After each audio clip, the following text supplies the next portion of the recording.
পটল প্রায় শেষের মুখে, তাই ভাবলাম পটলের একটা ছোট্ট রেসিপি করে দেখাই। আমি নুন আর হলুদ দিয়ে ভালো করে মেখে রেখেছি। আর একটা জায়গায় আমি টমেটো সেদ্ধ করতে দিয়েছি কাঁচা লঙ্কা আর শুকনো লঙ্কা দিয়ে। পটলটাকে আমি মাঝখান থেকে চিড়ে নিয়েছি খানিকটা, যাতে ভালো করে নুন টুনগুলো ভালোভাবে ঢোকে। মেখে রেখে দিয়েছিলাম। তারপরে আমি সাদা তেলের মধ্যে পটলটাকে ভেজে তুলে রাখবো, ঢাকা দিয়ে দিয়ে ভেজেছি যাতে সেদ্ধ হয়ে যায়। আর একটা জায়গায় ছোটো ছোটো করে পনিরের ছোটো ছোটো টুকরো করে আমি এর মধ্যে নুন আর একটু সামান্য ময়দা দিয়ে ভেজে নেব। এটাও আমি সাদা তেলের মধ্যেই করছি। খুবই হালকাভাবে ভাজবো, বেশি ভাজলে কিন্তু কড়া হয়ে যাবে, সেই জন্য হালকা করে ভাজবো। আর টমেটোর থেকে খোসাগুলোকে ছাড়িয়ে নিয়ে আমি এটাকে মিক্সিতে পেস্ট করে নেব। আর তেলের মধ্যে আমি একটু সাদা জিরে, তেজপাতা, গোটা গরম মশলা, আদা ফোড়ন দিয়ে পরপর আমি মশলাগুলোকে দিয়ে দেব।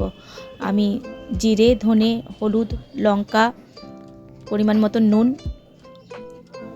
দিয়ে জল দিয়ে ভালো করে একটু নেড়ে নেব। আর টমেটোর যে পেস্টটা ছিল সেটা দিয়ে দেব। আমি ওখানে কিন্তু কাশ্মীরি লঙ্কার গুঁড়ো দিয়েছি। আর যেহেতু আমি কেটে দিয়েছি, আর ভুল করে আমার শাশুড়ি টমেটোটাকে রেখে দিয়েছিল, কি করব, আমি হাত দিয়ে আবার তুলে নিলাম।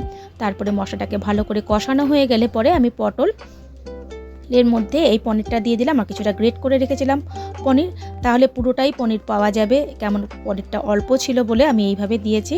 খেতে কিন্তু দুর্দান্ত হয়েছিল। ভেবেছিলাম কেমন হবে, কিন্তু ভালোই হয়েছিল খেতে। সামান্য একটু জল দিয়ে আমি ঢাকা দিয়ে রাখবো। ভালো করে সেদ্ধ হয়ে গেলে পরে সামান্য একটুখানি ঘি আর একটু চিনি ছড়িয়ে দিলে কিন্তু সুন্দর হবে খেতে। একটু সামান্য মিষ্টিটা দিলাম। যারা মিষ্টি পছন্দ করে না তাহলে না দিলেও পারেন, কিন্তু যেহেতু পনির রয়েছে কিন্তু খেতে কিন্তু খুবই ভালো হয়। দুর্দান্ত হয়েছিল খেতে। যারা যারা দেখছেন, ফলো করছেন, অসংখ্য ধন্যবাদ। যারা যারা করেননি চটপট করে ফেলুন।